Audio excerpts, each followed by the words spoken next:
Barakalla aziz farzandlarim. Yoshligim, navqironligim haqida voqealarni miriqib o'qidingiz. Endi sizlarga so'zim shu. Unutmang, 100 ming otliq askar qila olmagan ishni bir to'g'ri tadbir bilan amalga oshirish mumkin. Eng muhim hayot qoidasi: bilagi zo'r birni yiqar, bilimi zo'r mingni. Ilm olishdan hech qachon to'xtamang. Dunyoda eng muqaddas narsa bu vatan. Tuqqan ona yurt, haqiqiy farzand o'zining butun umrini ona vatanga fido qiladi.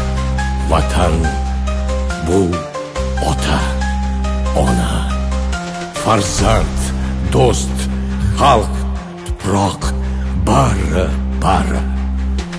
Farzandlarim, men umrimni shu vatan ravnaqi uchun fido qildim.